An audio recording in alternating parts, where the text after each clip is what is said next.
Kátia. Oi, Paula Maria. Você vai apresentar, né? Você está vendo a minha página? Então, sua tela está dividida. É, tô vendo. Deixa eu fechar. Agora sim. Crônicas do Descobrimento. Isso, perfeito. Eu peguei do portal do Eleva. Eu esqueci a minha apostila, mas aqui fica mais perfeito. Todos os professores usam assim, Catiana? É mais fácil, né? Eu gosto dos PowerPoint, mas eu tenho que fazer exercícios com eles, então vai ter que ser por aqui. Mas já deu tudo certo. Então, fechou. Beijo, linda. Obrigada, boa aula. Beijo, obrigada, bom trabalho.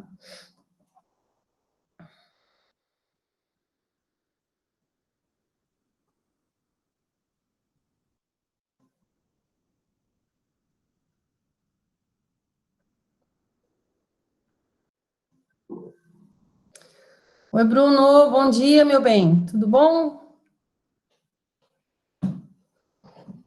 Oi, Carol.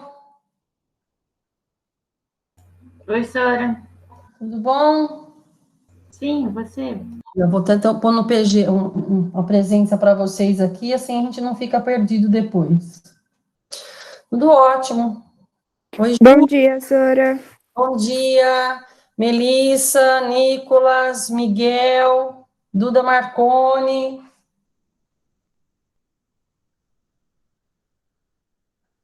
Nicolas.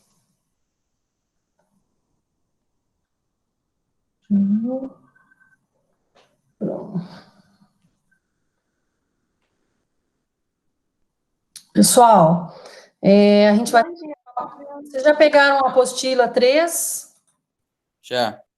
Já? Então tá, nós vamos trabalhar nela hoje. Quem quiser já ir se orientando aí, nós vamos fazer os exercícios da apostila, tá bom? Página 513. Deixa eu escrever que vai que alguém não escute.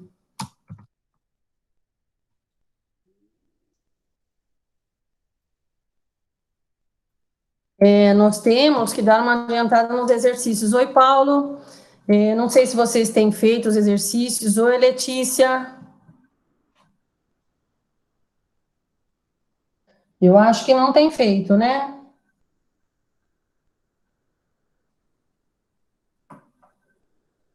Oi, Vicky.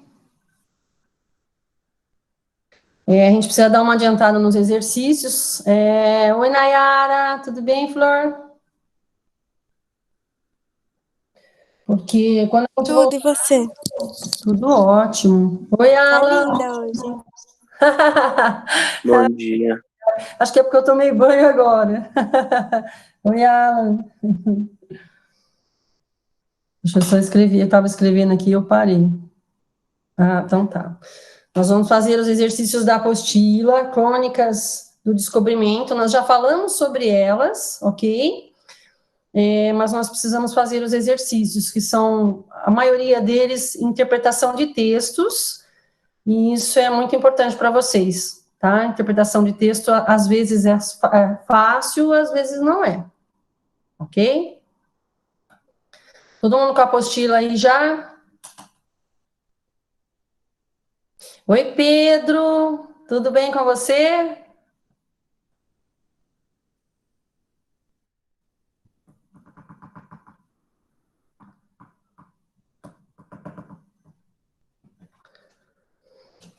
Então tá bom, que ótimo, bom te rever aqui na sala. Todo mundo... Sara, qual é a página? Página 513. Obrigada. Ó, eu tinha colocado essa crônica aqui, eu vou tirar. Eu vou direto. Vocês estão vendo a tela aí da apostila? Dá para ver legal? Dá sim, Sara. Sim. Então, beleza. Ó, vamos dar início à aula para dar tempo da gente fazer bastante exercícios hoje, ok? Vamos distrair um pouquinho. Sobre as crônicas do descobrimento, nós já havíamos falado sobre elas. As crônicas do descobrimento realmente vieram dos relatos dos portugueses, tá? Crônicas querem dizer relatos. Decifrando crônicas vem de cronos, tá? Do latim, e quer dizer tempo. Então, todas as crônicas, elas vêm dos relatos de tempos históricos, tempos, às vezes, do cotidiano, tá? Nós vemos muito isso em jornal, em revista, legal? E os exercícios não estão difíceis, estão fáceis, perto de tudo aquilo que a gente já viu na literatura, tá bom? A origem da crônica, nós já falamos sobre elas também, que foi lá em Portugal, a origem, né? As crônicas do descobrimento, que vem a carta, vem os relatos dos padres, né? Da comissão jesuítica, tudo isso, tá bom? Dos índios, então a gente pode passar essa parte. Aí aqui fala um pouquinho das crônicas de Nárnia, tenho certeza que todo mundo já assistiu as crônicas de Nárnia, acho que são 3 ainda, foram isso? Sim, senhora, e eu li também, eu tenho um livro das Crônicas de Ah, Nárnia. verdade, você comentou, verdade, que legal. Eu gosto das Crônicas de Nárnia, é um filme que eu gosto bastante. Então, nós vamos começar os exercícios, vamos lá, gente? Vamos começar aqui pelos exercícios conceituais, identificando as características que contribuíram para a evolução do termo crônica, que quer dizer tempo, tá? Empregado a partir do período das grandes navegações. Esclareça o uso desse termo nos dias de hoje. Vocês têm alguma resposta para me passar? Eu tenho uma resposta só, são 2 palavrinhas que eu colocaria nessa resposta, mas eu gostaria de escutar de vocês. Alguém já fez? Vou voltar para a página que vai ter alguém escrevendo, eu consigo ver. Tem alguma opinião sobre isso aí, Letícia? Júlia? O que seriam as crônicas nessa época das navegações?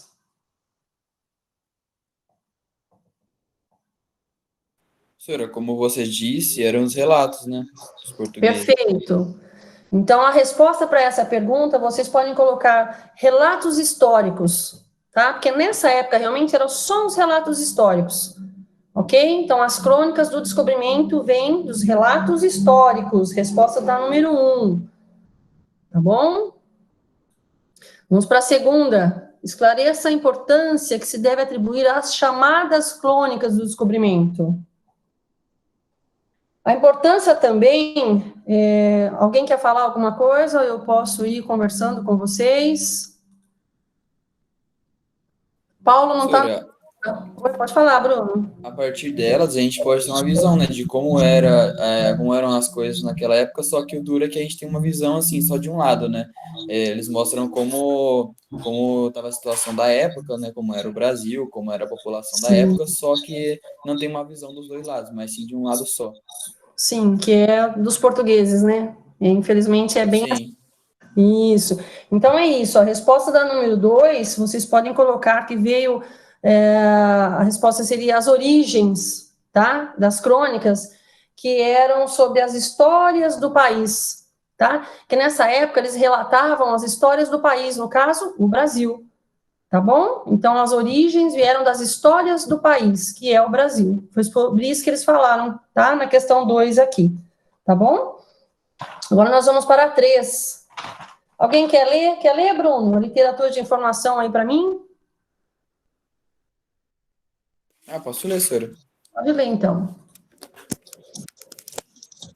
Pode começar? Pode. Diversos viajantes europeus que aqui estiveram no século XVI registraram no papel suas observações sobre a Terra. Fizeram-no por obrigação profissional ou por motivos pessoais. Seus textos são basicamente depoimentos e relatos de viagem, com a finalidade de apresentar aos compatriotas um panorama do novo mundo. Sob a forma de cartas, diários, tratados ou crônicas, esses textos informativos foram escritos principalmente por portugueses. Isso. Pode continuar, Bruno. A propósito das cartas, diários, tratados ou crônicas, a que alude o texto anterior, e a partir de informações desse capítulo, analisa as informações.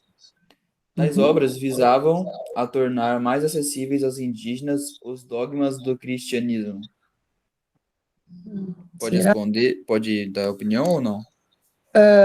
Pode, eu quero ler todas e o pessoal depois Tá. tem as Ok. verdadeiras lá embaixo. Vai lá. Desde o início, os autores vinculados à literatura da informação manifestavam a intenção de se emancipar da influência europeia.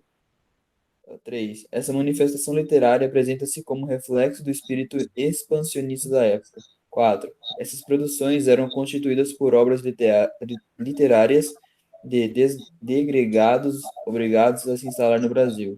5. Os textos produzidos podem ser considerados pela sua natureza precursores da historiografia brasileira.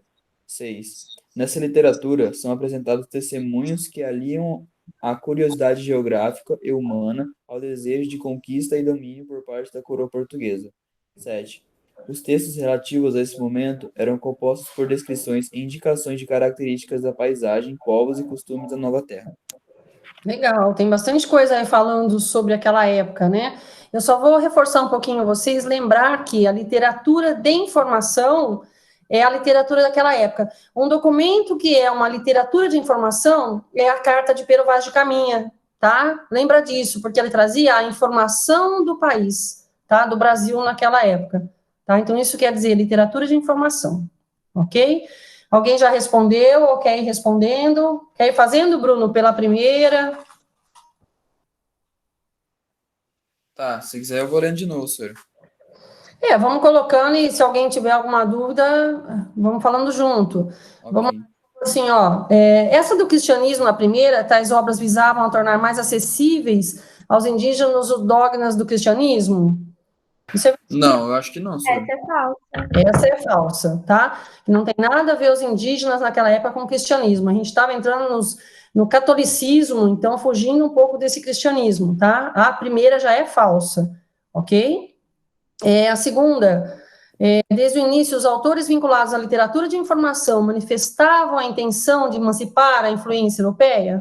Falso. Falsa também. Também acho, porque não é isso que eles queriam, né? Eles vieram para explorar e não para criar uma influência já europeia. Eles nem sabiam o que ia acontecer, não é? Então, essa também é falsa. A terceira, essa manifestação literária apresenta um reflexo do espírito expansionismo da época? Eu acho que sim, senhor. Isso, a 13 é verdadeira, porque eles estavam com esse espírito, eles queriam expandir, explorar aquelas terras, ok? Então, a terceira é verdadeira. A quarta, as produções eram constituídas por obras literárias de degredados obrigados a se instalar no Brasil? E agora? Essas produções eram constituídas por obras literárias de degredados obrigados a se instalar no Brasil. Eu acho que é falsa. Eu também acho que é Quatro. falso. Essa é falsa. 4 é falsa. Ok? Porque não era nada disso, né? Não eram por isso que eles estavam obrigados a se instalar para poder criar obras literárias. Eles vieram porque vieram todos, né? 5, os textos produzidos podem ser considerados, pela natureza, precursores da historiografia brasileira? Sim. Acho que sim, senhor. A 5 é verdadeira. Eles eram considerados realmente a historiografia do país naquela época, tá? Então, os textos que eles produziam eram todos sobre o Brasil, ok? A 5 é verdadeira. Nessa literatura são apresentados testemunhos que aliam a curiosidade geográfica e humana? Sim, senhor. Sim, verdadeira. Vamos contar pela carta de Pero Vaz, tá? Que é o centro de tudo. Os testemunhos ali que Pero deu para a coroa portuguesa foram sobre as curiosidades geográficas, ok? Aí vem a 7, os textos relativos a esse momento eram compostos por descrições e indicações de características da paisagem, Sim. homens e nova terra, perfeita, né? Essa é o globo de tudo, tá? A 7 fala sobre tudo, então é verdadeira. Então, seria qual a letra da questão? Delta. Delta, pessoal. Questão de número, essa é a 3, né? É a delta, ok? Quem prestou atenção aí é a delta. Vamos para a 4. Quer ler, Júlia, para mim? Leia, Sora. Então vai lá. 4. Primeiro surgiu o homem nu de cabeça baixa. Deus veio num raio. Então apareceram os bichos que comiam os homens. E se fez o fogo. As especiarias, a roupa, a espada e o dever. Em seguida se criou a filosofia, que explicava como não fazer o que não devia ser feito. Então surgiram os números racionais e a história, organizando os eventos sem sentido. A fome desde sempre das coisas e das pessoas. Foram inventados o calmante e o estimulante. E alguém apagou a luz. E cada um se vira como pode, arrancando as cascas da ferida que alcança. Legal esse texto, né? Diferente, bem legal. Encontrando nessa narrativa e dinâmica de Fernando Bonassi, é um painel evolutivo da história da humanidade, tá? Ele fala realmente da humanidade, como a gente é realmente, né? A projeção do olhar contemporâneo manifesta uma percepção que... Agora vocês têm que ler, eu não consigo responder todas. Vou voltar aqui. Já estou voltando um pouquinho, mas vocês estão com a apostila, né? Deixa eu ver. Esse texto recorre à tradição bíblica como fonte de inspiração? Vamos pelas questões que a gente consegue descartar. Ok? Alguém quer falar alguma coisa sobre isso? Senhor, eu tô lendo as alternativas. Então tá. Então vamos pela A já. A gente pode descartar a letra A, porque esse texto não recorre à tradição bíblica, ele não fala nada disso. Ele fala, tudo bem, que primeiro surgiu o homem nu, de cabeça baixa, que era o índio, Deus veio num raio, tipo Deus trovão, né, dos Zeus daquela época. E apareciam os bichos que comiam os homens, essas coisas e tal, mas não que veio de uma tradição bíblica, tá? A letra A pode descartar, ela não existe. Tá bom? A letra B, desconstrói o discurso da filosofia a fim de questionar o conceito de dever? Acho que não, senhor. Acho que não, né? Nada a ver com o discurso de filosofia que ele deu ali. A B também, acho que vocês podem descartar ela. Ok? Vamos para C, resgata a metodologia da história.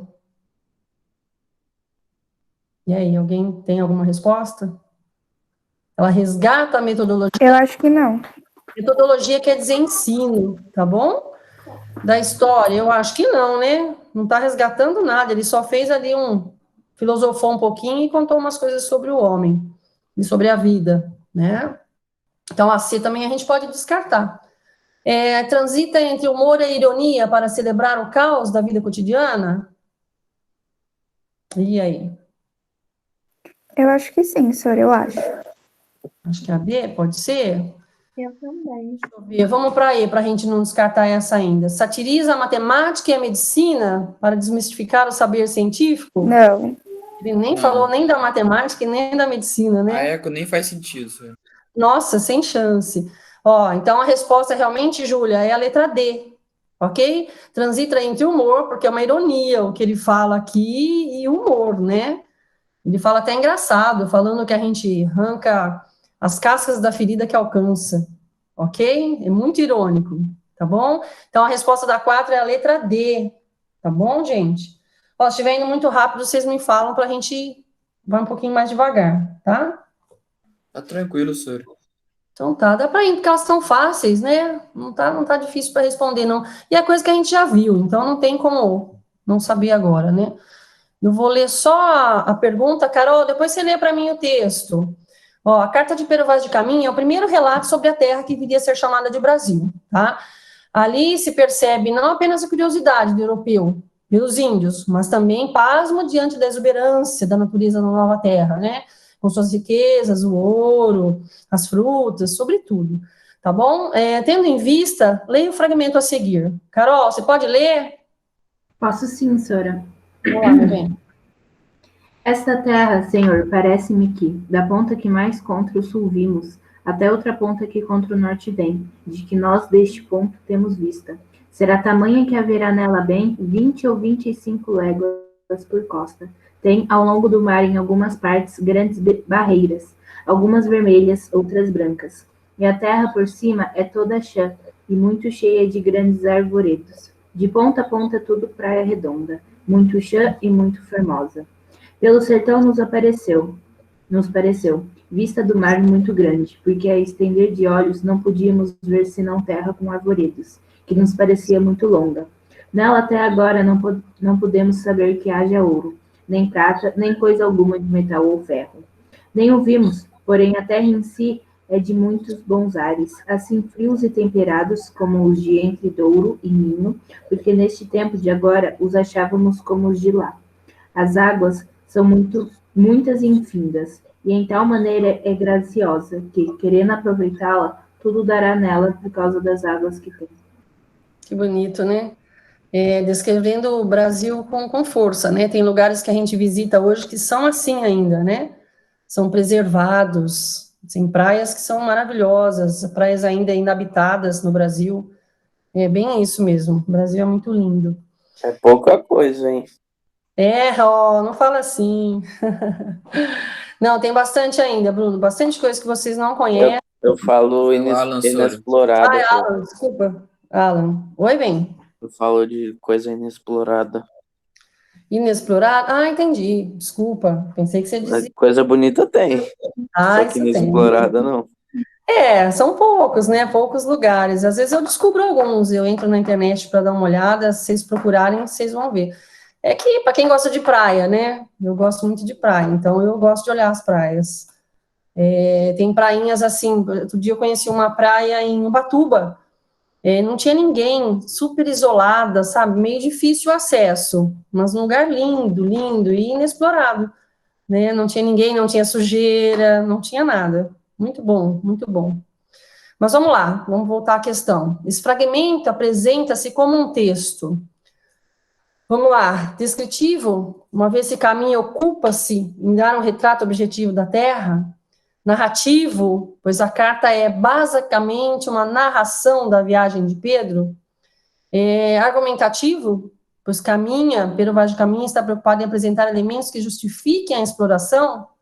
Lírico, uma vez que a apresentação hiperbólica da Terra por Caminha mostra subjetividade.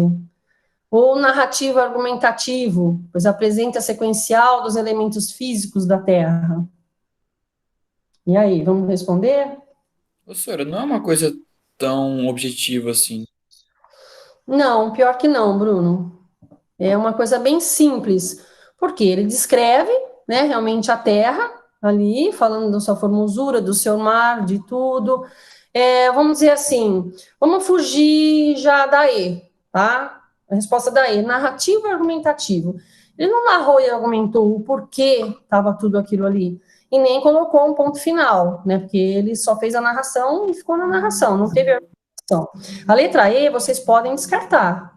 Sora, já pode descartar Ele não Charlie e é Alpha também, né? descritivo? A Charlie também, argumentativo? Não, ele não argumenta, ele fala. Ele não é descritivo, Sora? Oi, bem. Descritivo?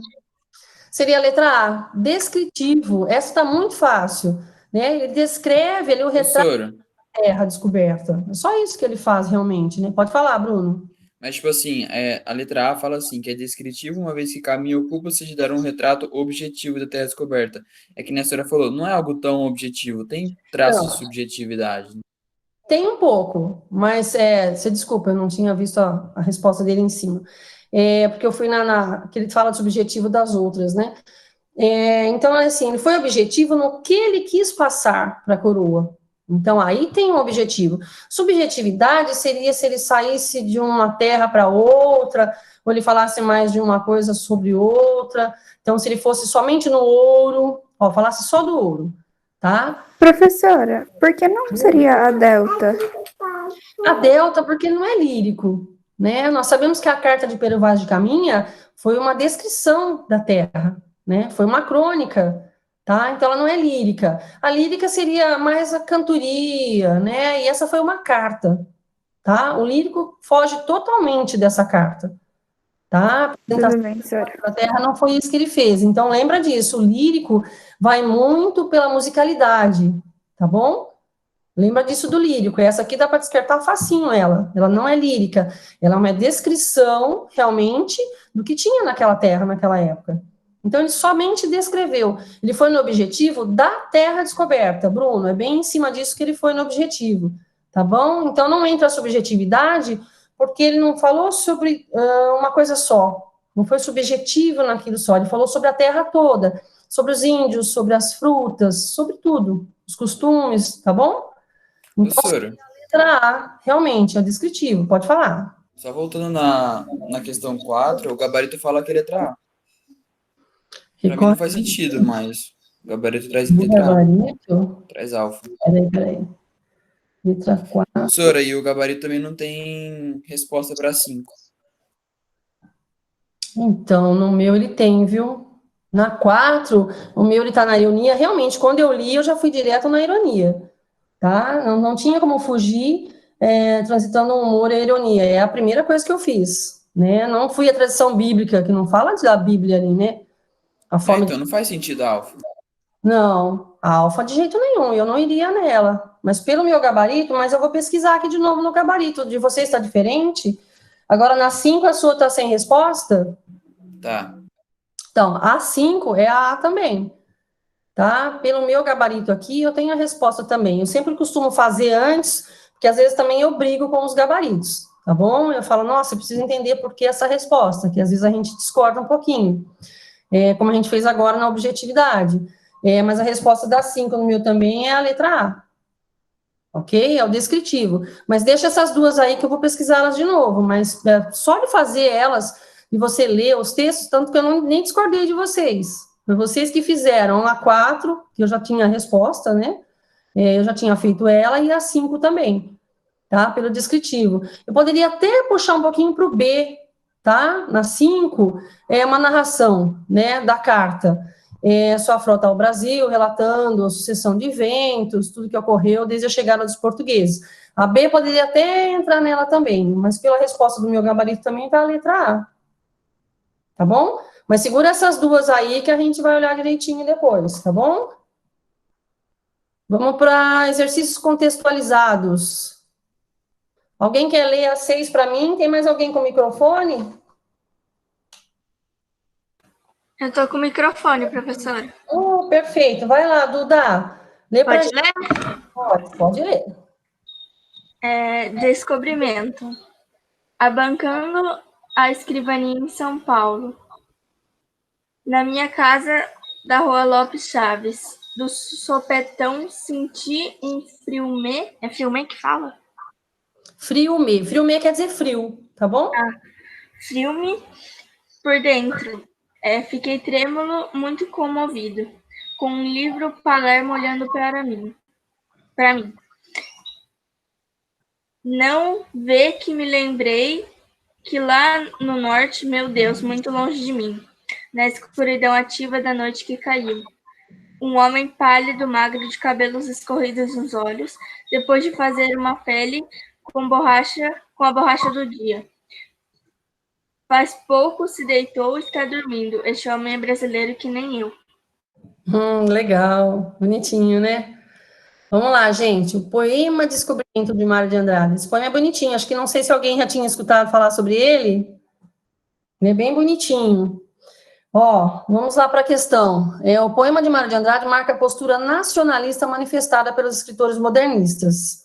Recuperando o fato histórico, a construção poética problematiza a representação nacional a fim de resgatar o passado indígena, criticar a colonização portuguesa, defender a diversidade social e cultural dos índios, promover a integração das diferentes regiões do país ou valorizar a região norte?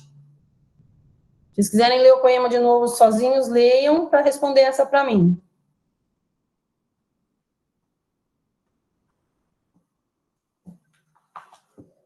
Deixa eu ver o que eu tinha.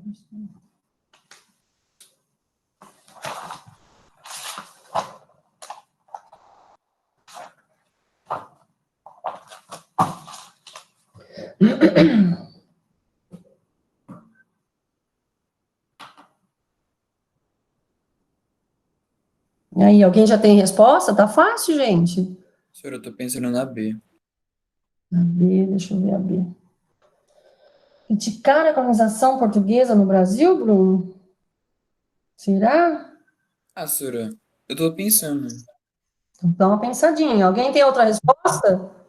Eu acho que é a Delta. Promover a integração das diferentes regiões do país? É isso que ele fala? Vamos lá. Abrancando a escrivaninha em São Paulo, na minha casa da Rua Lopes Chaves, de sopetão senti um frio por dentro. Fiquei trêmulo, muito comovido, com o livro Palermo olhando para mim. Que é o livro, acho que ele estava lendo, né? Não vê que lembrei que lá no norte, meu Deus, muito longe de mim, na escuridão ativa da noite que caiu, um homem pálido, magro, de cabelos escorrendo nos olhos, depois de fazer uma pele com a borracha do dia. Faz pouco se deitou e está dormindo. Esse homem é brasileiro que nem eu. Esse homem é brasileiro que nem eu. Pensa nessa frase. É defender a diversidade social e cultural brasileira. Letra C, defender a diversidade cultural, gente, tá? Essa também tá facinho. É que na hora, tem que sempre prestar atenção. Às vezes uma frase só, uma linha só ali define tudo. E foi o que aconteceu, tá bom? Esse homem é brasileiro que nem eu, então ele tá defendendo a diversidade social e cultural, tá bom? Quando ele lembra do norte, poderia até ser do norte, você viu que ele fala aqui do norte? Ah, não vê que eu lembrei que lá no norte, meu Deus, muito longe de mim. Só lembrou do norte, mas ele não tá falando do norte, tá?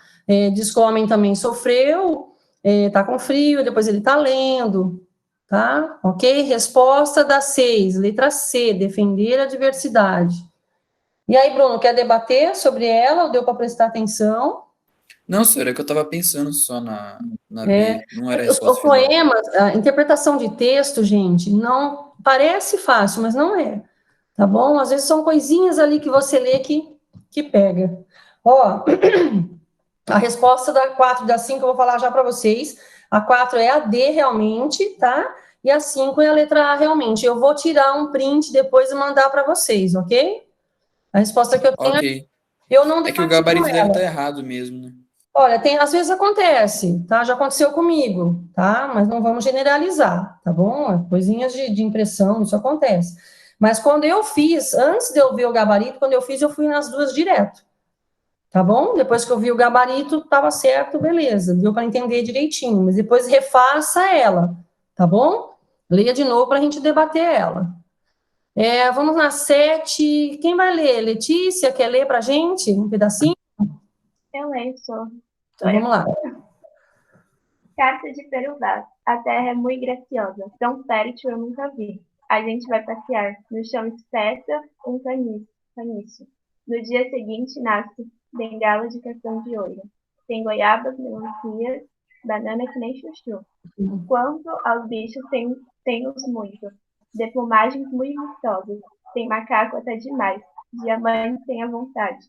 Esmeralda para os para os trouxas. Reforçar, senhor, a arca. Cruzados não vossa perna em canaréis. Salvo o devido respeito. Ficarei muito saudoso se for embora daqui. Legal, né? Tem banana que nem chuchu. Essa expressão é legal, ó. Não sei se vocês viram aqui, ó. Tem as bananas que nem chuchu, porque a gente diz que chuchu dá na cerca de monte, né? Então, quer dizer que tem bastante. Eu achei legal essa passagem.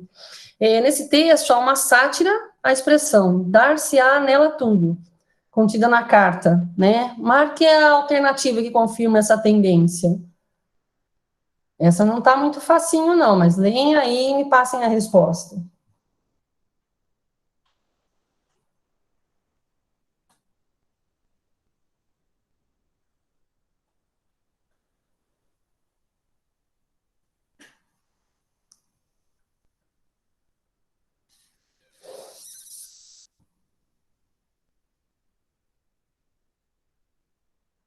Tem alguma para descartar? Vamos em alguma para a gente descartar primeiro. Vamos lá, alguém se opõe?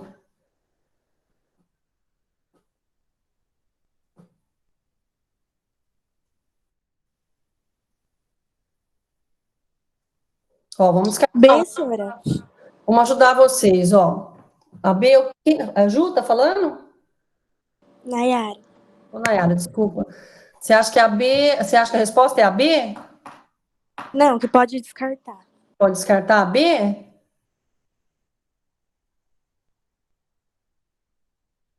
Eu vou descartar uma que eu ia falar para vocês. Vamos descartar a letra C, Charlie.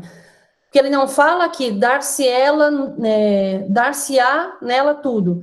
Ele só fala, a terra é muito graciosa, tão fértil eu nunca vi. Não está falando que está dando alguma coisa dela, não é?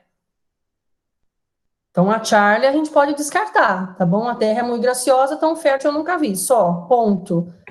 Ele não está falando que dá muita terra, que a terra nasce porque é fértil, não, só fala que ela é fértil, ok? Vamos descartar a Charlie. Vou descartar mais uma para vocês, tá bom? Para ajudar. Senhora Bravo também pode descartar. Ah, Bravo, você quer descartar? Deixa eu ficar em outro. Quer descartar a A? Alfa, né? Vocês falam?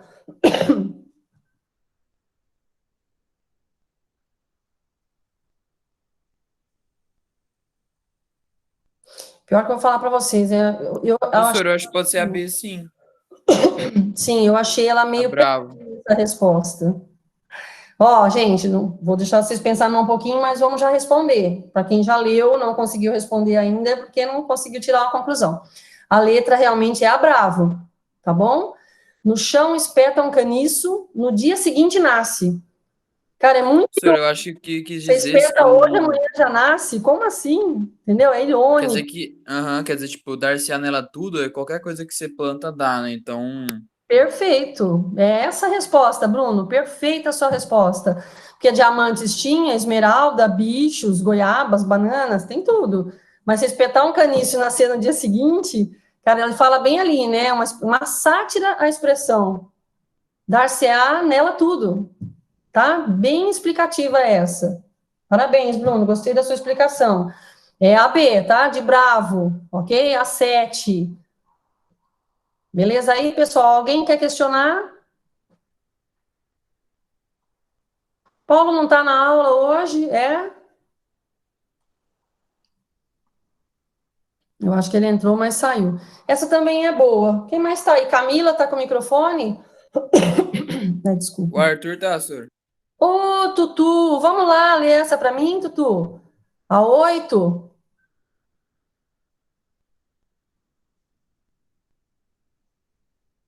Olha que intimidade, né? Desculpa, viu, chamar você de Tutu. É que todo mundo chama, eu achei bonitinho. Arthur, vamos ler?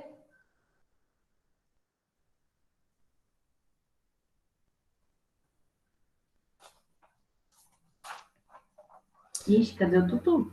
Acho que não vai dar tempo. Lê alguém para mim aí, Carol.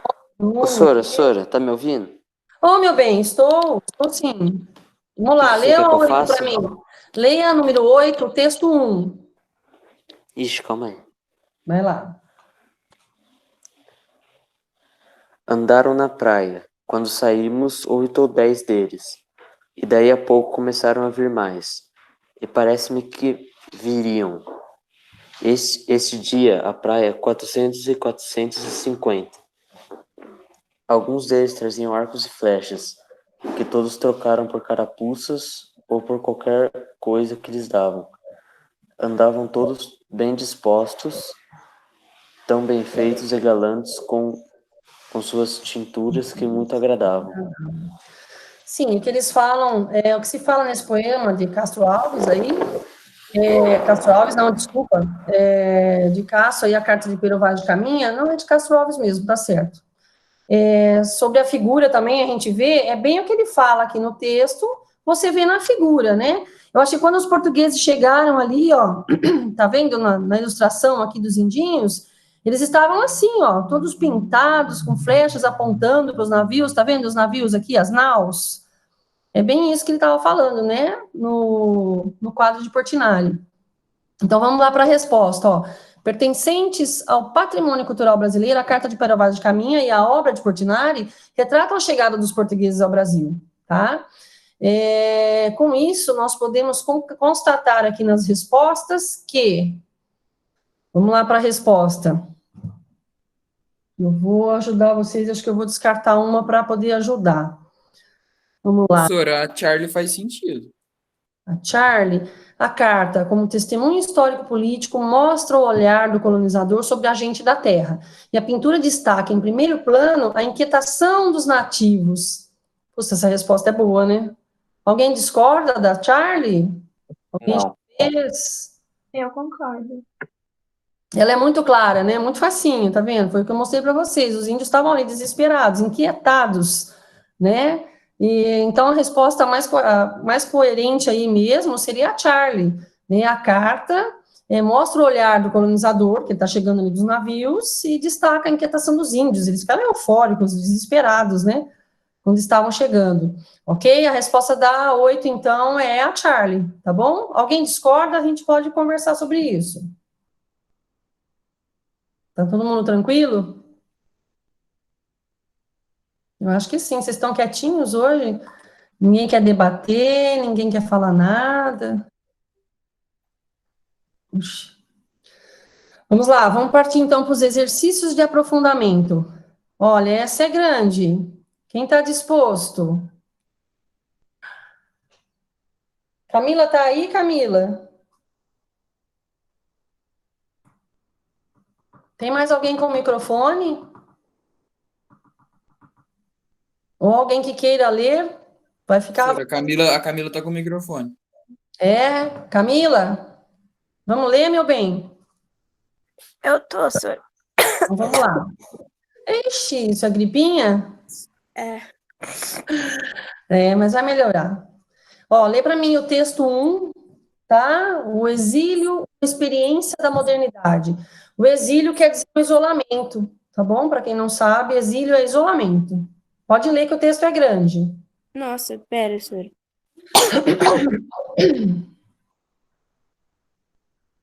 Quer que eu leia? Vamos deixar o Alan ler, Camila? Eu tô vendo que você não tá boazinha, meu bem. Pode ler, então. Então vai, na próxima você melhora e você lê. Obrigada, viu? Vamos lá, Alan. O exílio, uma experiência de modernidade. A história da humanidade poderia escrever-se a partir das histórias do exílio, porque desde o início o homem tem vivido em permanente opressão e fuga, fuga de si mesmo e dos outros. Também tem realizado grandes ações, grandes construções, conquista de terras remotas, fundação de cidades, guia de grandes migrações, descobrimento de continentes, exploração de mares, governo de povos. Todas essas obras magníficas, entre aspas, em sua grande maioria foram feitas graças ao labor dos refugiados, asilados, prisioneiros de guerra, escravos, todos vítimas da opressão e expulsão. O pensamento estético, acadêmico e científico da moderna cultura ocidental também se tem alimentado de fontes estrangeiras. Pense-se em tantos pensadores e cientistas degradados e suas valiosas contribuições ao pensamento moderno. Então, não vou saber ler esses nomes, não. Marcuse, Becker, Nabokov, James Joyce, Adorno, Hannah Arendt, Walter Benjamin, Pauli e Einstein, entre outros. Desse ponto de vista, a expulsão e o exílio acabaram sendo condições prévias para o desenvolvimento social e humano. O internacionalismo intelectual e cultural de grandes convulsões sociais, em que as ideias passavam de uma cultura para outra, gerou uma arte essencialmente cosmopolita que se alimentou das tradicionais viagens literárias e expatriações de muitos escritores e artistas, ou foi causada pelas grandes convulsões históricas que forçaram ao exílio muitos escritores, ocasionando que uma parte tão grande da arte moderna tenha sido produzida por escritores, entre aspas, sem lar, afastados de sua cultura nacional, sua tradição, seu idioma nativo. Daí que vem a palavra moderno, entre aspas também. Tenha tantas conotações de desraigamento, desorientação, ironia, alienação, fratura, sentimentos e emoções que fazem com que a arte moderna provoque em nós uma perturbação tão profunda quanto a admiração que nos inspira.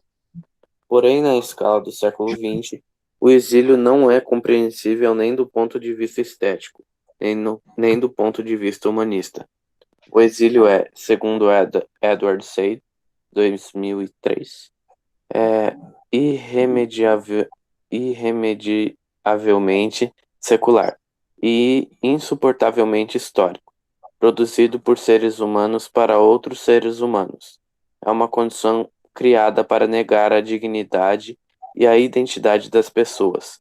Nesse sentido, o exílio não pode ser posto a serviço do humanismo. A marca do trauma do exílio fica refletida na perda da identidade, na dor, na fratura e no estranhamento. Por isso, Czesław Milosz, de 1993, afirma que o exílio é a situação existencial do homem moderno. Na modernidade, o homem ainda não superou a desdita de permanecer impermanente desterro. As conquistas de qualquer desterrado são constantemente carcomidas pelo sentido de estranhamento, de perda. Na realidade, todo exilado é um náufrago que luta por sobreviver num território estranho onde o desespero, a aniquilação e o silêncio se fazem presentes. Existem muitas histórias e histórias que apresentam o exílio como uma condição heróica, gloriosa ou romântica, e esquecem, porém, a dor da orfandade oculta em seu interior. No âmago de sua solidão, o exilado sente, no silêncio de seu ser, o verdadeiro destino da existência humana. A literatura sobre o exílio objetiva uma angústia e uma condição que a maioria das pessoas raramente experimenta em primeira mão. Mas pensar que o exílio é benéfico para essa literatura é banalizar as suas mutilações, as perdas que inflige aos que as sofrem. Para autores como James Joyce, Ezra Pound, Samuel Beckett ou Paul Bowles, o exílio sugere valores mais sedutores, vinculados a estados da consciência, capazes de confirmar qualidades do indivíduo, cuja pureza só seria possível a partir de uma conquista solitária de um espaço próprio. Não vou saber ler esse nome. Nietzsche, Joseph Conrad, T.S. Eliot, Nabokov ou Theodor W. Adorno. Porém, pertencem a outra tradição de autores que veem o exílio como absoluta orfandade, fratura, trauma, solidão e silêncio. Nessa condição não existe nada glorioso, nem romântico. O exílio é nossa maldição, nossa vocação existencial e nossa natureza. É a representação de uma lei fundamental, a impossibilidade da comunicação entre quem quer que seja. Prof, Quer ler a próxima retificação? é que cadê? Deixa eu achar. Fala. Tem um vem aqui escrito com 2 Es. Na nova regra ortográfica seria com acento circunflexo só, né? Então, um acento circunflexo, ele só vem para o plural, terceira pessoa do plural, ok? Quando ele Então, vem assim no singular, um vem de ver, tá? Aí ele não tem um acento e continua os 2 Es, tá bom? Não mudou isso, não. Mas eu vou passar a regrinha para você depois, eu tenho essa regra, tá bom? mas tá. Ela tem tanto a regrinha do vem, como também tem uma outra regra, né? Não vou lembrar agora. Mas tá certo, não está escrito errado, tá bom?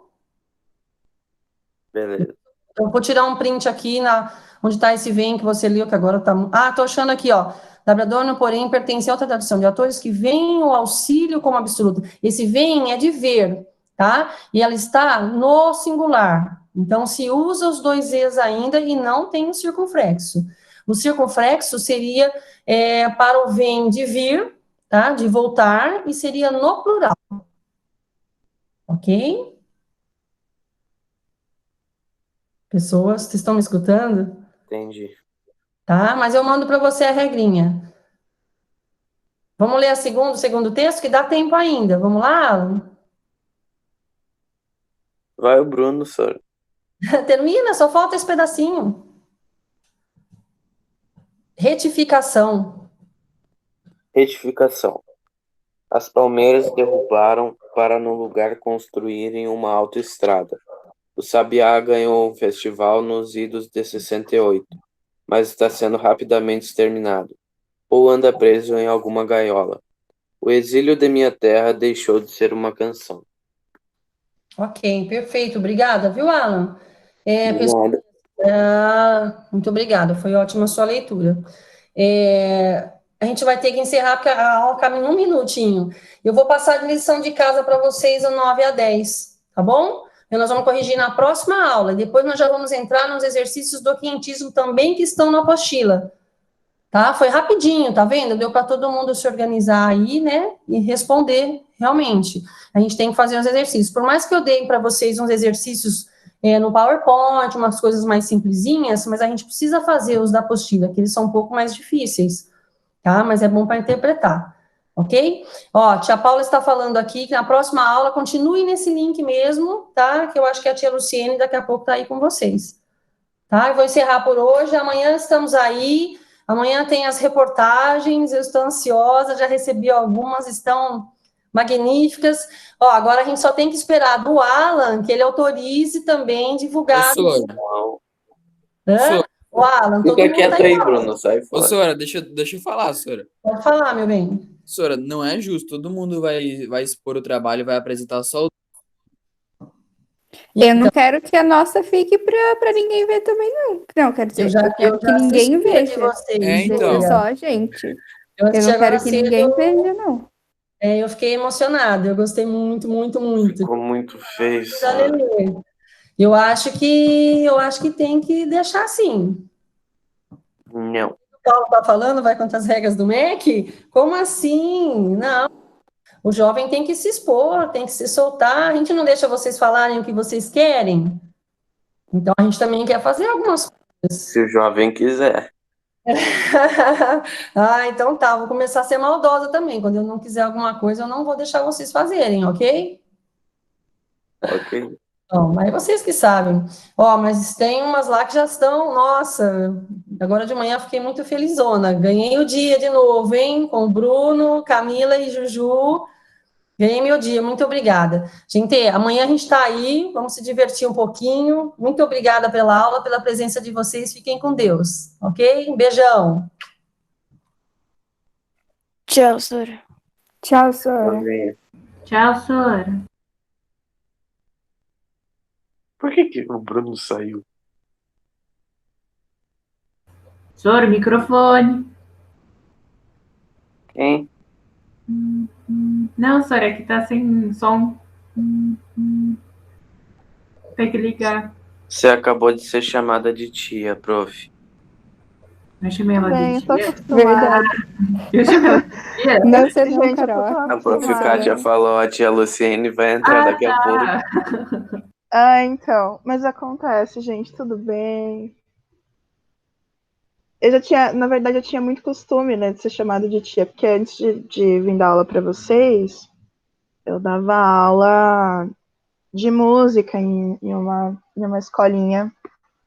Era uma escola normal, mas eu dava aula de música, então era criancinha pequena, e depois tinha adolescente, assim, mas só até 14 anos. E eles me chamam de tia normal, então já tô acostumada.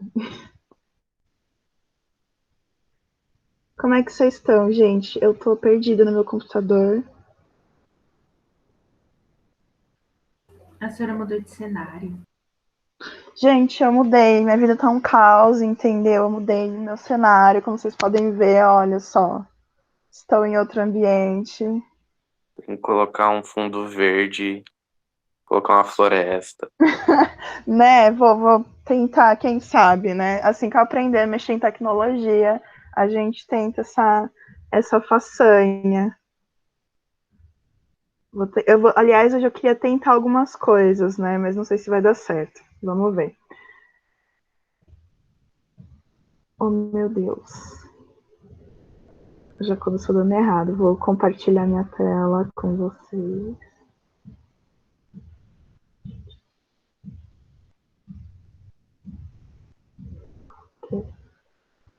Foi. Pronto. Vamos ver se vai dar certo. Olha, que legal. Agora eu consigo ver. Ok. Gente, vamos falar um pouquinho sobre arte bizantina hoje. Tá certo? Então, vocês lembram que a gente estava saindo de Roma, ok?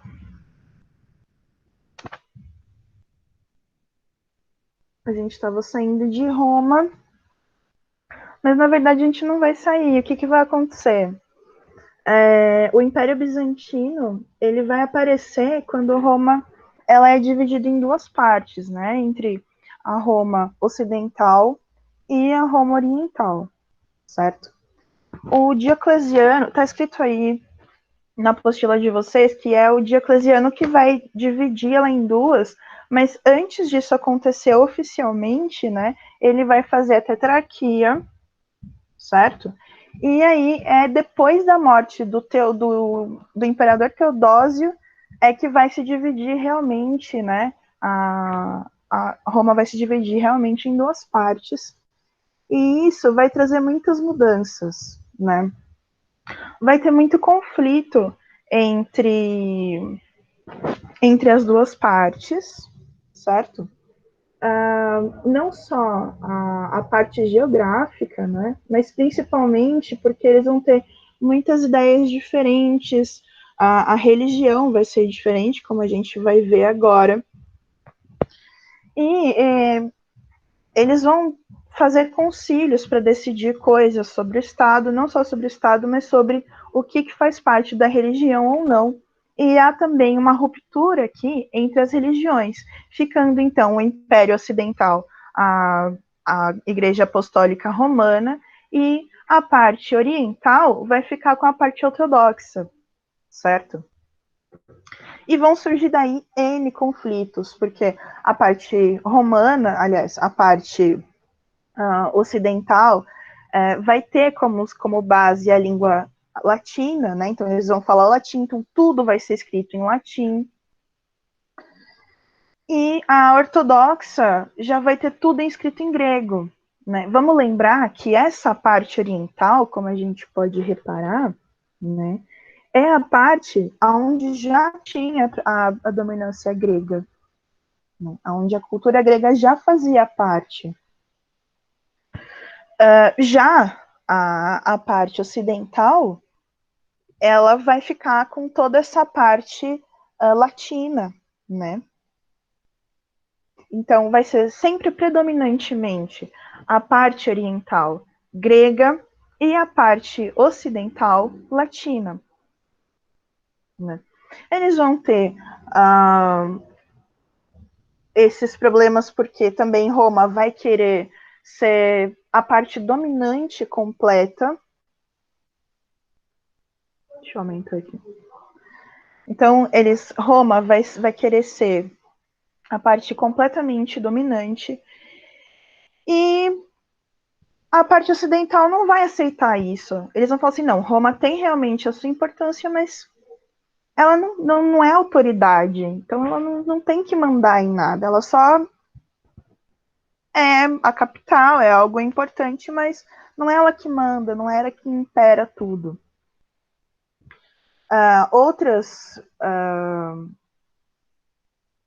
Outros problemas que eles vão ter vai ser a cláusula filioque, que é simplesmente o fato de, para a religião apostólica romana, o Espírito Santo, ele provém do Pai e do Filho, né?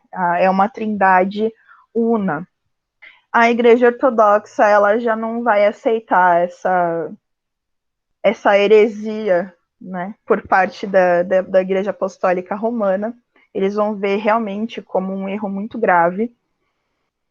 Isso vai gerar grandes confusões ali.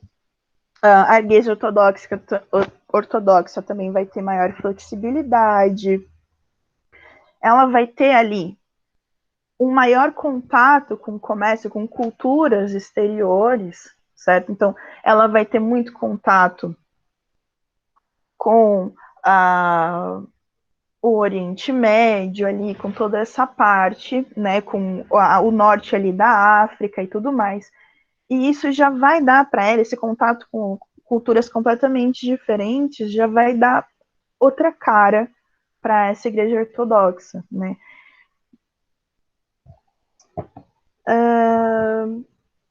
E eles também não vão aceitar a infalibilidade do Papa. O Papa não é infalível, ele não é, para os ortodoxos, alguém que está acima de qualquer moral.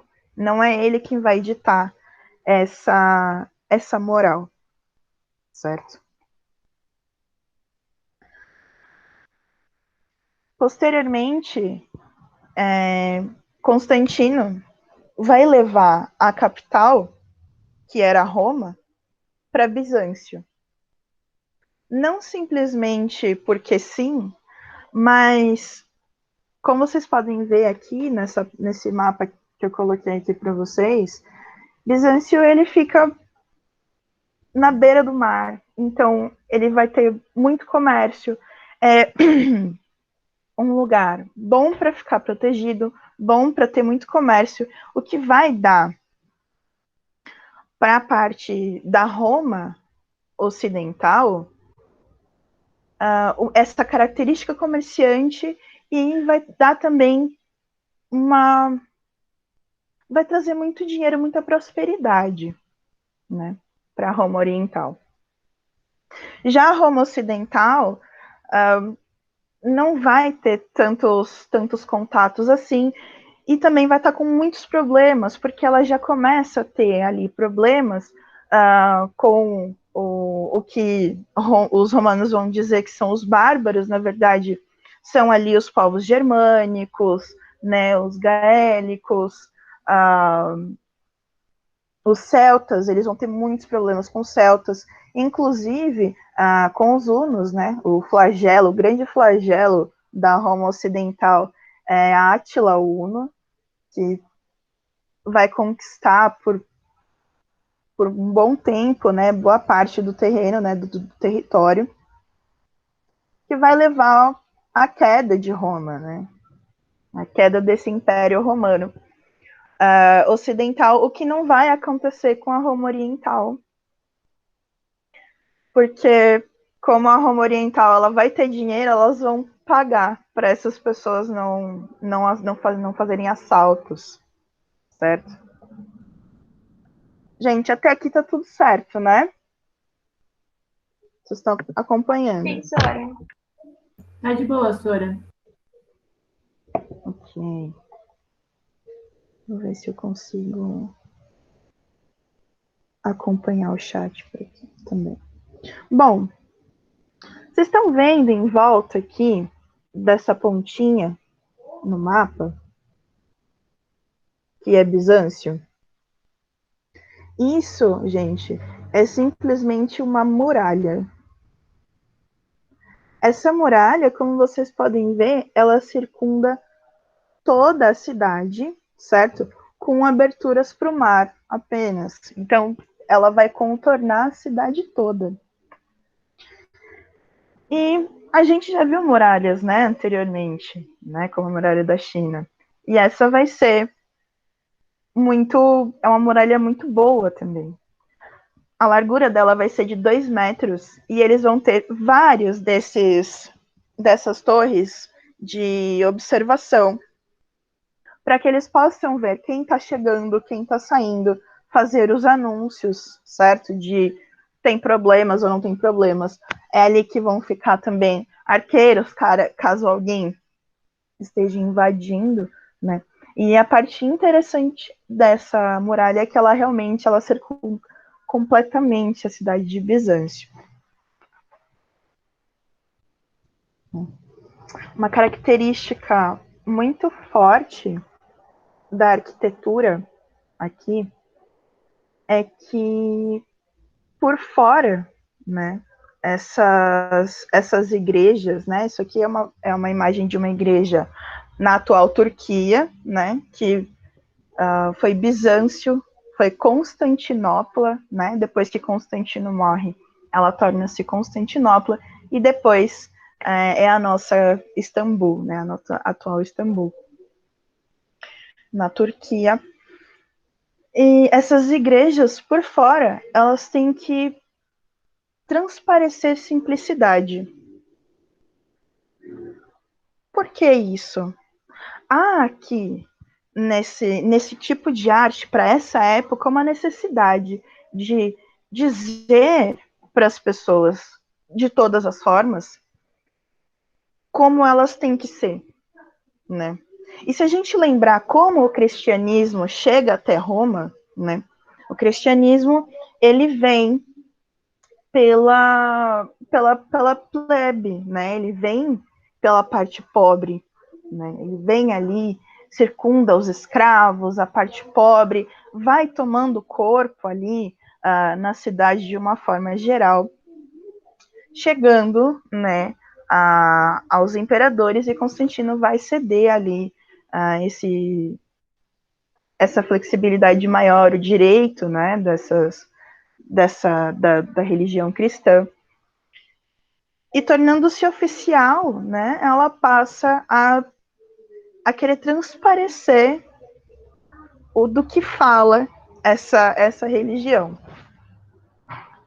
Então, a simplicidade, ela tem que transparecer de uma forma externa. Eu não sei quantos de vocês são cristãos, né? Mas sempre tem aquela parte, né, da mitologia cristã, aonde ele diz, né, que aquela passagem entre o rico, né, em que ele fala, é mais fácil um pobre entrar no reino dos céus do que os ricos, né, mais fácil um camelo passar pelo buraco de uma agulha do que um rico entrar no reino dos céus, é alguma coisa assim. Então, tem toda essa questão, né, de transparecer essa simplicidade, essa humildade, para alcançar, né, essa divindade. Porque divino é só aquilo que é sagrado, é só Deus, né? E o imperador, né? No caso da Roma ocidental, aliás, da Roma oriental, e o imperador. O imperador, ele vai ser, como se diz, o enviado de Deus, né? Ele vai ser uma parte divina na Terra. E por dentro dessas igrejas é que vem os grandes detalhes, a grande majestade, essas pinturas todas, essa riqueza toda, ela vai estar dentro, né? Como quem diz, olha, a pureza, a riqueza do ser, ela está dentro, não fora. Por fora nós somos meros mortais, mas por dentro nós temos a alma, que é aquilo que nos conecta com o divino, que é aquilo que vai nos levar para os céus, né? Essa é a Basílica de Santa Sofia. Aqui, também através desse nome, grande, como se diz, uma grande comprovação, talvez seria a palavra que eu queria usar, não sei, mas de que há uma ligação com a Grécia, né, com essa cultura grega. A cultura grega que tinha esse compromisso, né, com o saber, com a sabedoria, com o conhecimento, né, com a ciência, né, com grandes estudos, né. O nome Santa Sofia vai significar sagrada sabedoria, né. No caso, claro que ele está falando aqui a sabedoria que é divina, que vem dos céus, que provém de Deus, a sabedoria que é sagrada, né? A sabedoria sobre a grande verdade, né? Dessa liberdade depois da morte que vai levar para os céus. Mas há aqui, né? Essa ligação com a cultura grega. E ela vai ser encomendada pelo imperador Justiniano. Justiniano, ele vai ser muito importante porque ele vai encomendar muitas obras, ele vai investir muito nesse campo, nessa área, e ela vai trazer grandes características, né? Nós vamos continuar vendo aqui mais dessas encomendas, né, do Justiniano. E essa basílica, se vocês olharem para ela, lembra que a gente estava vendo há um tempo atrás a arquitetura do Taj Mahal? Vocês lembram? Gente. Censura. Sim. Então, o que vocês lembram daquela arquitetura? o que que vocês conseguem comparar com ela, se As vocês abóboras. quiserem? Abóbodas. As O torres. que mais? As torres. E o que que vocês encontram de diferente aqui?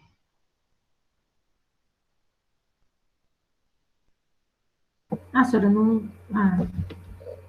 eu não vejo quase nada, né? É o material, mas o Paulo tá falando. Então,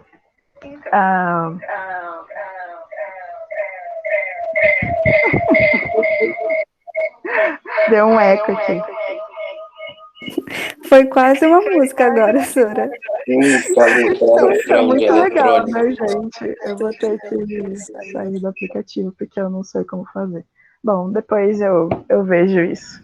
É só tirar o som do outro. Você aperta tirar o som que ele para. Uma coisa assim. Do celular? Lá tem umas 3 bolinhas e mostra desativar áudio. Aí não aparece o áudio. Só fica os comentários.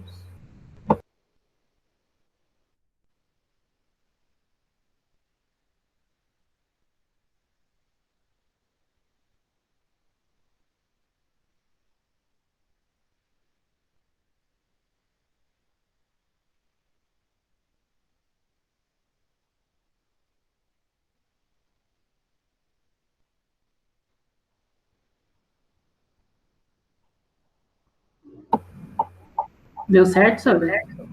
Aparentemente não.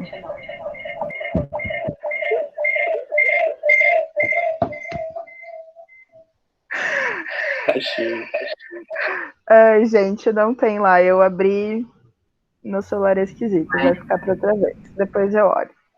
Depois eu tento acompanhar o chat. Mas, assim, o que tem de diferente, por exemplo, o Taj Mahal, ele vai trazer também toda essa ideia de simetria, tá certo? Mas a grande diferença é que o Taj Mahal ele não se preocupa em ser humilde por fora. A beleza do Taj Mahal tá desde o quintal até o último ladrilho que tem dentro dele por fora. Oi. Os arcos também, não é? Uhum. Os arcos. Mas os arcos, eles vêm de onde? Dos etruscos.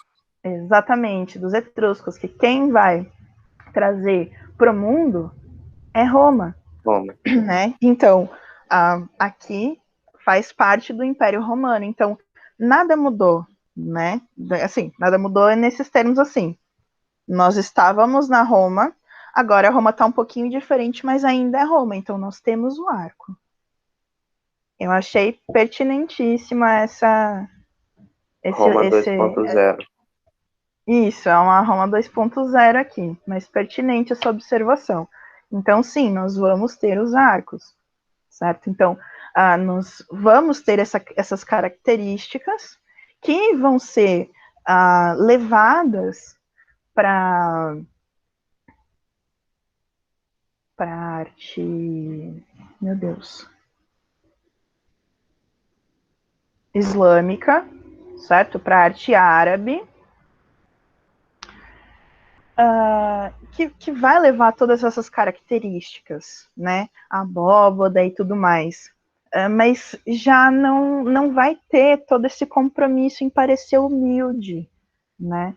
Então aqui nós encontramos essas características físicas, né? Da arquitetura, as torres, as abóbodas, os arcos, que vão ter algumas diferenças, a gente já vai ver agora. Quais que são as diferenças dos arcos aqui? Há uma inovação da sustentação desse arco, certo? A gente vem com uma parede reta, né? Até chegar na postura em que a gente vai iniciar o arco, certo? Esses arcos vão se encontrar nesse círculo, que é onde vai se encaixar a abóbada. Certo? Então, aqui a gente tem uma ideia de como essa construção ficaria por dentro, mas a ideia é de que esse círculo aqui seja o perfeito encaixe da abóbada. Né? Então, esses triângulos aqui vão se encontrar de forma a causar aquela mesma pressão, certo? Lembra que no arco a gente tem a pressão entre as pedras aqui em volta, certo? No arco normal. O que vai acontecer aqui é uma extensão dessa pressão entre um arco e outro, certo? Onde eles vão se fechar e formar esse círculo. E em cima disso é que nós vamos encaixar a abóbada. Então, essa é a grande novidade para os arcos aqui nessa fase. Certo? Então, antes, o arco ele vai servir de sustentação, certo? E aqui há uma extensão dessa sustentação, não só pelos arcos, mas pelos espaços triangulares entre um arco e outro. Ok?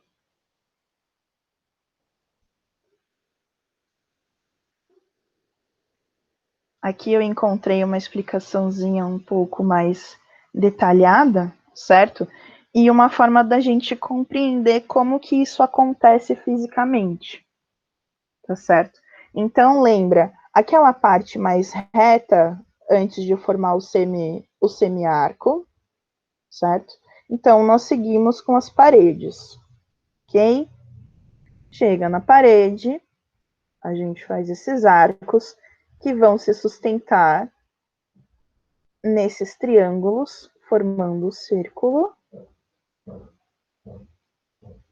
Consequentemente, encaixamos a abóbada nesse círculo. E essa estrutura vai ser sustentada por esses arcos e os entremeios triangulares. Olha aqui as colunas e a sustentação por arco, que vai ser a sustentação principal, né, da arquitetura romana, de uma forma geral. Olha só que interessante, vocês lembram disso aqui? Dessas escritas? Onde nós vimos essas escritas?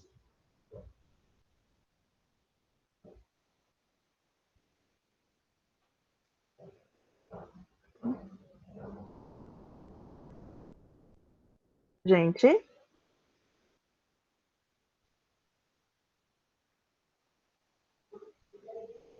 Senhora, você pode repetir de novo, por favor? Posso. Bom, onde foi que vocês já viram essas escritas?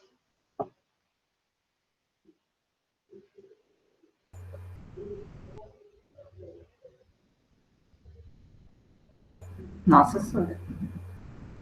A gente já viu algo parecido.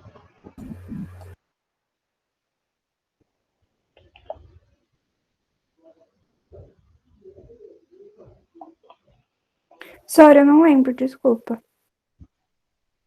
Vocês não lembram? Ok.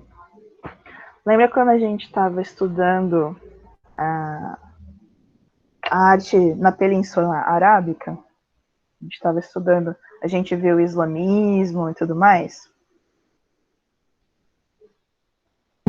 Sim, sim. Ok. Então, vocês lembram que para eles,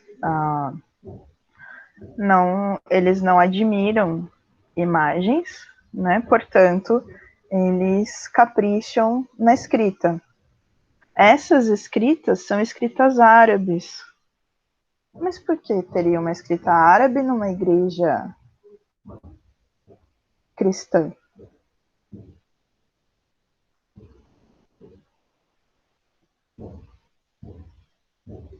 Vocês conseguem pensar um pouquinho, lembrar um pouquinho?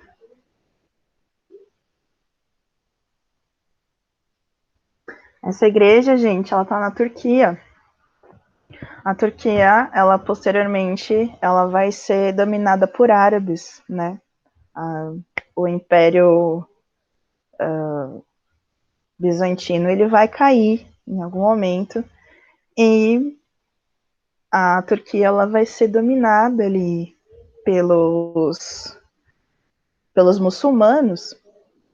E isso vai fazer com que algumas dessas igrejas se tornem como um lugar para guardar armas, um lugar para treinar, certo? Então, por isso que tem essas escritas. Vamos falar um pouquinho do mosaico? Sora, o Paulo respondeu no chat, ele falou que é islâmica. Uhum. Arrasou, Paulo. Gente, eu não consigo olhar tudo ao mesmo tempo. Ele falou que a gente percebe até pela paleta de cores. Exatamente. Exatamente. Se a gente olhar aqui pela paleta de cores, pela utilização, olha esse fundo escuro e tudo mais, a gente vai perceber aqui essas influências, certo? Não só por essa dominação, mas como a gente vai ver, vai ter um período em que será proibida, né, a admiração de imagens, então não vai ter nenhuma imagem aqui. Se a gente acompanhar os mosaicos, como eu falei, o Justiniano ele vai trazer muita, como se diz, ele vai trazer muitas das regras, né, muitas das inspirações cristãs para a arte, né? Ele vai fazer grandes pedidos. Se a gente observar aqui, esse mosaico, ele tem na apostila de vocês, está um pouquinho escuro, eu acho, mas ele tem na apostila de vocês, e é muito importante a gente reparar algumas coisas que vão se repetir nesse mosaico, né? Que vão estar presentes nas pinturas e tudo mais, ok? Então, o que é importante a gente reparar? Há aqui a retomada de muitas das regras que a gente já vinha já havia estudado na... Ai, gente, me deu um branco agora. Que a gente já havia estudado na cultura egípcia.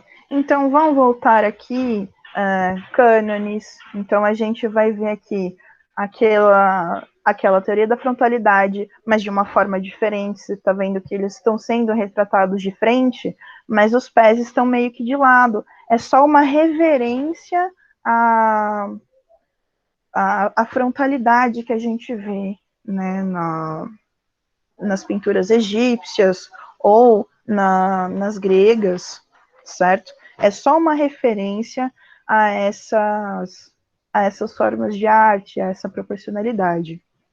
Há aqui a bidimensionalidade, então eles não vão estar mais procurando por textura, profundidade, isso já vai cair por terra durante esse período. Eles não estão buscando demonstrar profundidade, certo? Mas eles vão ter essa preocupação com o divino, eles vão ter uma preocupação em demonstrar características divinas e personagens principais, certo? Como vocês podem ver, o Justiniano, ele fica no centro da imagem, não bastante. Ele ainda tem a auréola, que é esse círculo em volta da cabeça do Justiniano aí, no caso, esse círculo aqui, certo? Como vocês podem ver, ele serve para demonstrar pessoas santificadas, todo mundo que é sagrado. Então você vai ver uma pintura dos apóstolos, todos os apóstolos têm uma auréola. você vai ver a figura do imperador. O imperador tem uma auréola. Quanto mais sagrada for a pessoa, mais detalhe vai ter essa auréola. Quando você chega ali na Santíssima Trindade, seja ela o Menino Jesus, né, você vai encontrar a representação da cruz dentro da auréola, certo?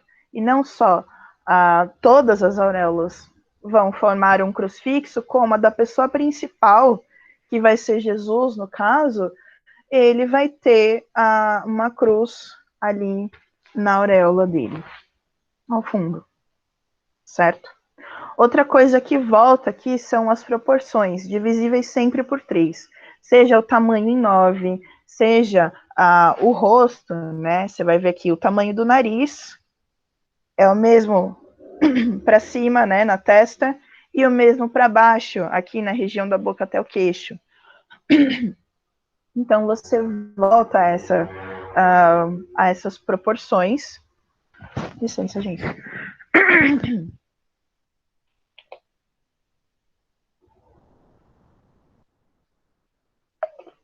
E a volta da linearidade, né? Ou seja, todo mundo ali no plano, né? Basicamente, todo mundo do mesmo tamanho. Diferente, a única pessoa que vai ter característica diferente aqui é o imperador, né? Ou as pessoas importantes, você vai notar aqui um bispo ao lado dele, certo? Mas as outras pessoas, vocês vão notar que elas têm basicamente o mesmo rosto. Dá uma olhadinha nas pessoas, olha aqui, né? As pessoas, elas vão ter basicamente o mesmo rosto. Poucas coisas vão mudar de um para o outro. As grandes diferenças vão estar realmente no personagem principal. Gente, tá tudo bem até aqui? Tá sim, Sora. Sim. Ok. Perfeito. Outra característica, olha aqui o que eu falei para vocês, ó. O menino Jesus tem essa cruz atrás dele, tá vendo? Porque ele é um ser mais divino que está dentro dessa pintura. Outra característica muito importante que eu gostaria que vocês reparassem é na falta de humanidade desses personagens. Eles são personagens divinos que se relacionam com o divino, né? Mas não de uma forma humana, mas de uma forma devota, certo? Então, tudo é voltado para a divindade. Esses santos, aliás, são santos guerreiros, né? Ao lado de Maria, no caso, eles vestem um uniforme, né? No caso aqui, o imperador e a imperatriz também estão ali vestindo roupas, né? Que lembram, vocês podem ver, Maria está representada de uma forma diferente das outras pessoas, certo? Mas mesmo assim, não há nessas retratações, certo? Nesses mosaicos, alguma humanidade. Ela não segura a criança com afeto. Ela segura como quem segura alguma coisa. Mas não como uma mãe que segura o filho. Vocês compreenderam essa diferença? Desse distanciamento? Sim, Sora. Sim. Ok. O que vai acontecer aqui nessa segunda fase, né, que é o método sugerido pela apostila, é esse período iconoclasta, né? Coloquei aqui para a gente entender melhor o que quer dizer iconoclastia, né? Que é a quebra de imagem, certo? Há um problema aqui com a adoração de imagens, como eu disse anteriormente. Esse período de iconoclastia é um período político-religioso aonde não vai poder ter adoração de imagens, certo? Isso pode vir da própria igreja, né, da própria religião, como vir de contato com os árabes, por exemplo, né? Maomé já está quebrando tudo por ali do lado, e tem essa questão do Islã com adoração de imagens. É absolutamente proibido.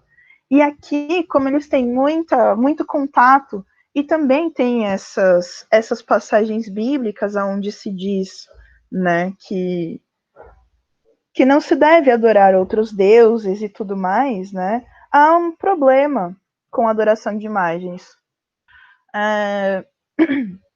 Atualmente tem essas religiões protestantes, né, como a gente diz atualmente, que elas também condenam a adoração de qualquer imagem, certo? Tanto que em alguns templos de religiões evangélicas, por exemplo, você não encontra imagens. Nos templos de Testemunhas de Jeová, você também não tem imagens. Então, nessas religiões, segue-se, né, esse padrão. Então, pode ser que seja tanto da própria religião quanto do contato com o Islã, certo? E durante esse período entre o século VIII e o século IX, né, vai ter um grande conflito. Eles vão quebrar imagens, eles vão destruir, né, eles vão destruir essas imagens. Na maior parte das igrejas vão substituir os afrescos, vão substituir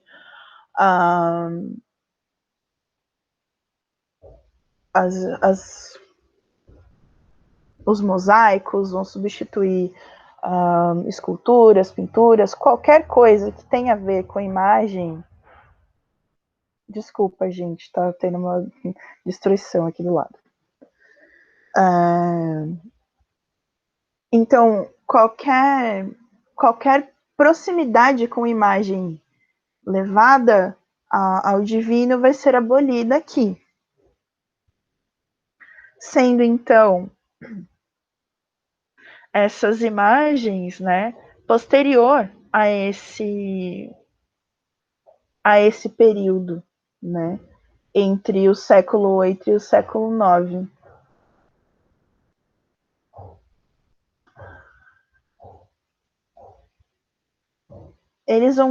A gente encontra diversos panfletos incitando a violência contra essas imagens, inclusive. Eu acho que eu esqueci de colocar aqui no slide, mas antes de enviar para vocês, eu adiciono essas imagens com legendas.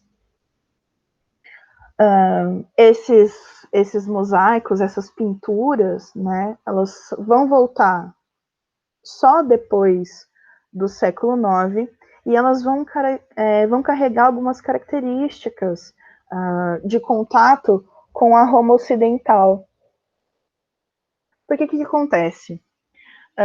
Acaba o serviço desses artistas, né, que pintavam essas obras, dos artistas que faziam essas obras.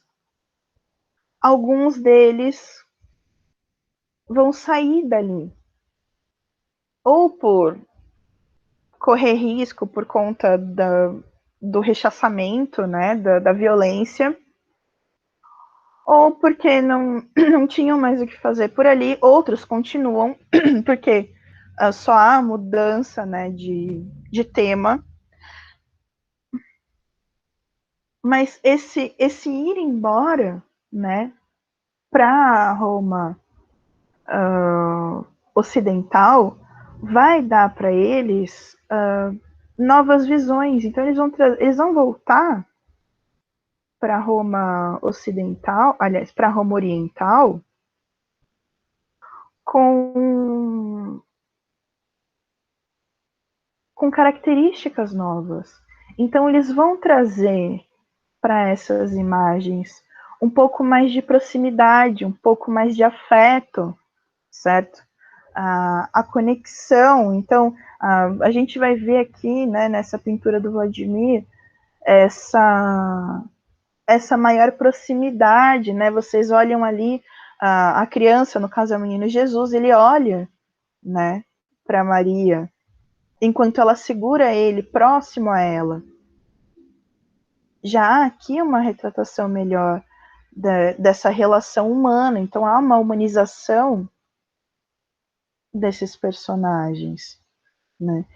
E aqui, nas pinturas dentro da igreja, o que vai acontecer é uma hierarquização dessas imagens. Então, as pessoas mais importantes, elas vão ser maiores, vão ser com mais detalhes, elas vão estar em grande destaque, né, sempre ao centro, como a gente pode ver aqui, Jesus, né, o Cristo, o Messias, como se ele fosse o grande governador do universo, né?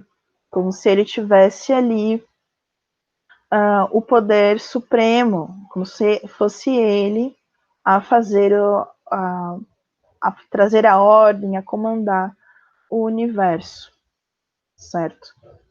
Então essas características elas vão ser trazidas, né, por esse contato. E a música, o que acontece com a música? Ela vai ser retratada aqui como a música sacra, né? Como a Prof. música feita... Oi. O Arthur pediu pra avisar que ele vai ter que sair. Ok.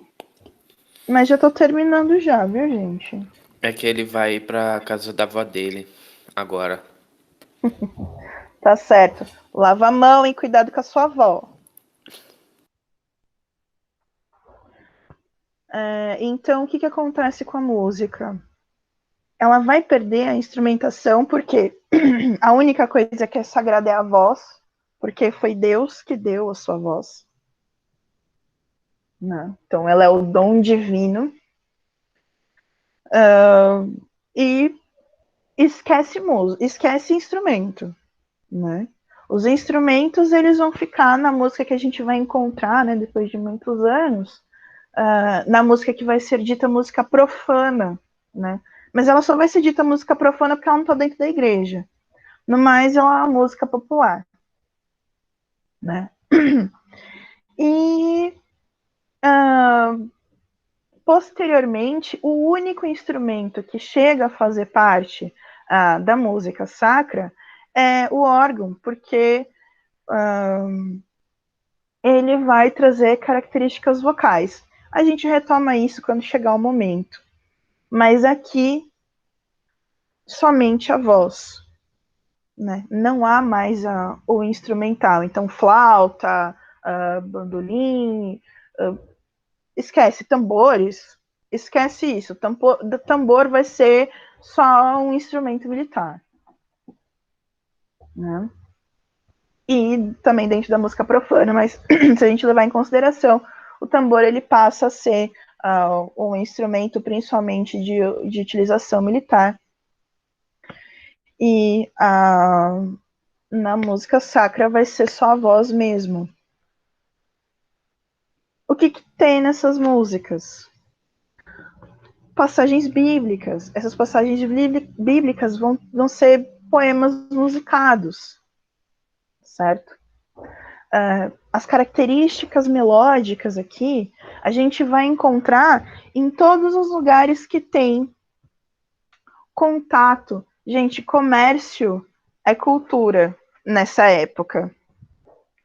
Então, quando eles comercializam com outros lugares, eles trocam culturas. Tanto quem vem de outro lugar para cá, tanto quem sai daqui para ir para outro lugar. Há essa troca. Então, a gente vai perceber dentro dessas músicas estilos de música da Síria, da Palestina, né? Esses intervalos a gente vai acabar percebendo eles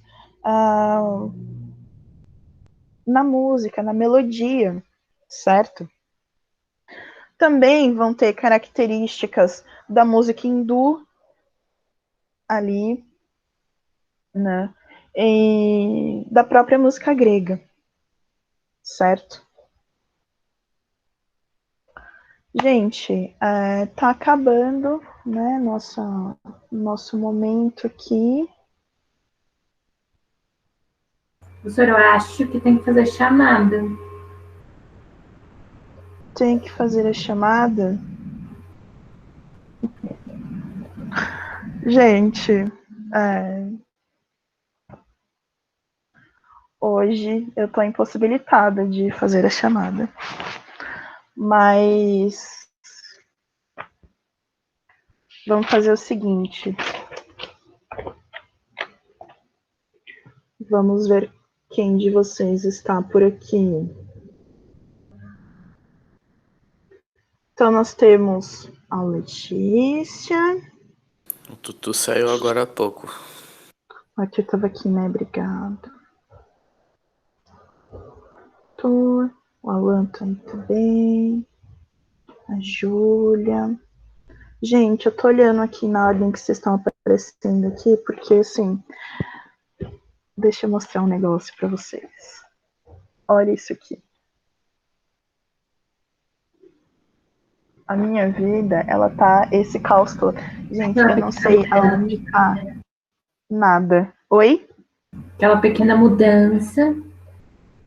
Gente, é um caos, né? Então, assim, eu vou demorar um pouquinho para me ajeitar, mas, assim, juro que semana que vem vai ter tudo organizadinho, tá certo? Então, vamos lá. A Camila. Camila, você tá aí ou você tá só... Eu tô, Sora. Tá... Ok. O Nick. A Vicky.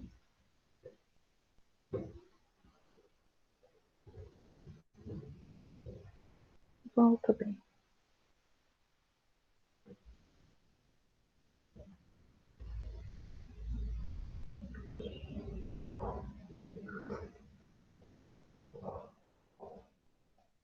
Não.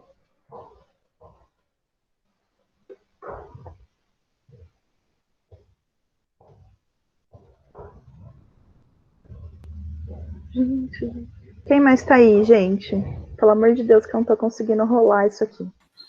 Eu tô aqui, O Sora. Paulo. Todo mundo Não sabe, esqueci ok. de você.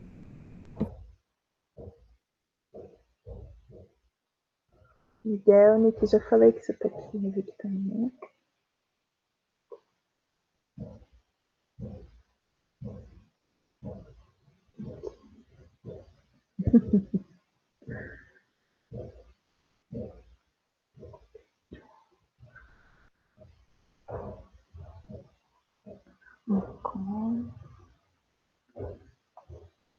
Perfeito, gente.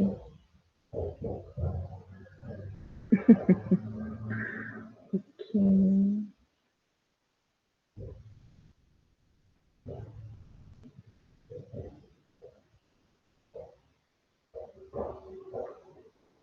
Gente, tem alguma coisa que vocês queiram perguntar? Alguma dúvida? Curiosidades? Ai, ela arrasou. Boa, Sora. Perfeito. Oi? Tá de boa. Tá tudo certo, Sora. Ô, Tudo na Sora, paz? Oi, diga. nas máscaras gregas tem que desenhar apenas ou tem que fazer também? Olha, vou lembrar vocês que a minha ideia é fazer uma exposição. Se vocês fizerem desenho, pode fazer, certo? Eu vou dar uma nota pro desenho de vocês.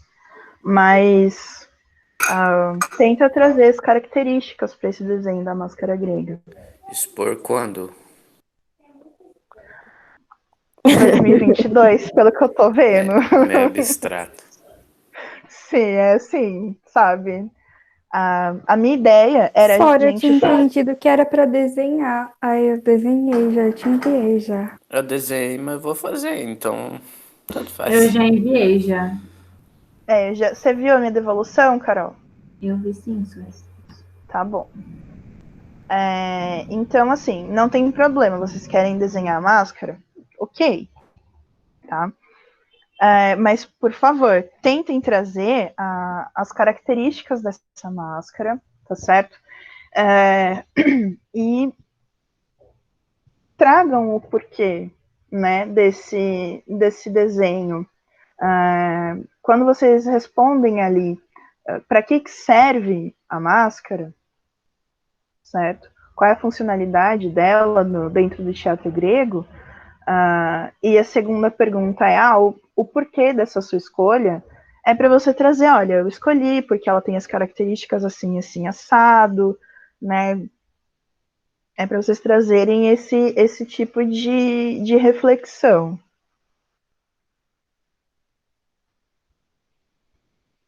Pode ser, você pode fazer o molde e desenhar as características. Não tá errado, certo? O importante, eu quero que vocês compreendam esse conceito, né, e trabalhem com ele. Tá certo? Não se Tá bom, esqueçam, senhora. pro dia 12, tá certo? E eu não vou prolongar, porque assim, já deu tempo bastante, certo? E eu tenho outras atividades planejadas antes do final do semestre, certo? Peço desculpas por não ter enviado a tarefa da semana passada, mas como vocês podem ver, tá meio que um caos aqui, sabe? Então, tive alguns problemas, eu estava com problema na internet até poucos minutos antes de começar a aula, mas vai dar tudo certo, já combinei com a Paulinha, inclusive, qualquer coisa eu vou aparecer lá na escola. E vou enviar, né, os questionários. Então, gente, o que eu queria combinar com você é o seguinte, eu vou deixar um questionário até, hoje é terça, eu vou deixar um questionário até sexta, desculpa, Paulo, sorry, e o outro questionário, né, o questionário da aula de hoje, eu vou deixar até terça-feira que vem, tá certo? O motivo dessa mudança, eu sei, Paulo, desculpa, mas é porque, assim, eu não sei o que fazer mais. Mas não tá para domingo. Não tá para domingo, né? Então já é uma coisa. Então, assim, por que eu vou fazer um para sexta e outro para terça? Eu pretendo terminar com vocês essas atividades, certo? E na próxima aula, eu vou resolver com vocês os exercícios da apostila e tirar algumas dúvidas, certo?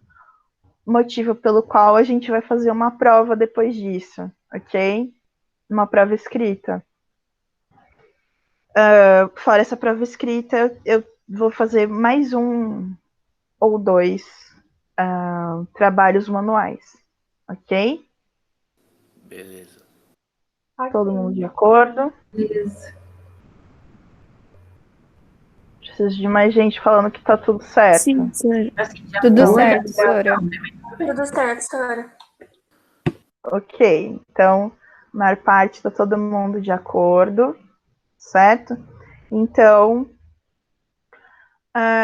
vai funcionar dessa forma, ok? Então, vou liberar o questionário, então, até sexta, né? Vocês me entregam um até terça, o outro, para não ficar os dois questionários, que nem ficou da outra vez, que a gente ficou com 2 questionários todos, aliás, com 3 questionários todos para entregar em uma data só. E aí, como eu sei que vocês fazem só nos 45 do segundo tempo, não todo mundo, né? Então vai ficar um para sexta e um para terça, para não ficar muito apertado, ok? Qualquer dúvida, vocês já sabem, pode me perguntar, ok? E vou deixar também o slide de dúvidas frequentes ali, da aula sobre as anteriores, essa aqui ainda não tem, então, essa semana até terça vocês me entregam um deles, e aí, na quarta seguinte, eu já posto com as dúvidas frequentes, ok? Muito obrigada, Sora. Então, gente, muito obrigada. Uma boa semana para vocês. Tá certo? Qualquer novidade eu aviso, ok? Um bom fim de semana de 4 dias a todos. Tchau. Nossa Senhora. Tchau, Sora. Né? Um bom final Tchau, de semana. Sora, obrigada. Tchau, gente. Final de semana e bom feriado.